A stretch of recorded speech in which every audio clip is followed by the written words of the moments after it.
Voice of Nepal kids season 5 के कारणले यसपालिको यादगार बन्ला या भनौँ के कारणले धमाकेदार बन्ला त एक कोचको कारणले 14 वर्षदेखि 6 वर्षका भाइ बहिनीहरूको कारणले या भनौँ दर्शकहरूको धेरैभन्दा धेरै माया सपोर्टले या भनौँ एकदमै राम्रो गाउने भाइ बहिनीहरू आएर र तपाईँको फेभरेट कोचहरू कुनै त्यस्तो तपाईँले देख्न चाहनुहुन्छ भने त्यो चाहिँ कमेन्ट गर्नुहोला र the voice of Nepal kids season 5मा केही सरप्राइज न्युजहरू मैले पत्ता लगाएको छु। विशेष गरी द भोइस अफ नेपालको टिमले अफिसियल रूपमा अनाउन्स नगरे पनि कोच राजु र कोच प्रमोद हुने सम्भावनाबारे के कस्तो न्युजहरू छ, भोइसको टिमले के जानकारी दिएको छ, त्यस विषयमा म अन्तिममा तपाईँहरूलाई भन्नेछु।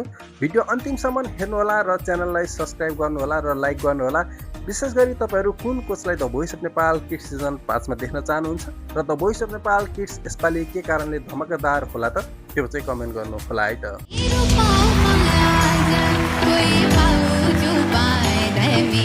Voice of Nepal kids season 5को लागि ब्लाइन्ड अडिसनको लागि तीव्र गतिमा द भोइस अफ नेपालको टिमले यतिखेर काम सुरु गरिरहेको छ। चर्चित गायन reality show the voice of Nepal kids season 5मा 6 देखि 14 वर्षभित्रका भाइ बहिनीहरूलाई देख्न पाउनेछौँ भने 2 जना मेल कोच हामीले देख्न पाउनेछौँ र 2 जना फिमेल कोच देख्न पाउनेछौँ। फिमेल कोचमा यसपालि गायिका अन्जु पन्था देख्ने प्रबल सम्भावना छ भनेर हामीले भिडियो बनाइरहेका छौँ। विशेष गरी उनलाई भने कुन गायिकाले साथ दिने हो त्यो चाहिँ पछि भिडियोहरूमा जानकारी गराउँला र कोच मिलन नेवा हुने प्रबल सम्भावना भने अझै पनि म तपाईँहरूलाई जानकारी गराउन चाहन्छु। चर्चित गायन reality show the voice of Nepal kids season 1 देखि नै आबद्ध रहेका coach Pramod the voice of Nepal kids season 4मा देखिएका थिएनन्। त्यसै गरी कोच राजुलाई पनि हामीले the voice of Nepal kids season 4मा देख्न पाएका थिएनौँ भने यसपालि दर्शकहरूले कोच राजु र कोच प्रमोदलाई देख्न चाहन्छन्। चर्चित गायन reality show the voice of Nepal किड्सको टिमको जानकारी अनुसार यसपालि कोच राजु र कोच प्रमोद पक्की हुने प्रबल सम्भावना रहेको छ भने अन्तिम सम्झौता मात्रै गर्न बाँकी छ the voice of Nepal team र बीच र कोच राजु र कोच प्रमोद बीच। द भोइस अफ नेपालको टिमले जानकारी दिए अनुसार कोच राजु र कोच प्रमोदलाई the voice of Nepal kids season 5मा ल्याउनको लागि उनीहरूले एकदमै तीव्र गतिमा तयारी सुरु गरेको, अन्तिम चरणको केही मिटिङ बाँकी छ। यदि सेड्युल बिजी नभएको खण्डमा कोच राजु र कोच प्रमोद नै the voice of Nepal kids season 5मा पुरुष कोचको भूमिकामा देख्न पाइनेछ।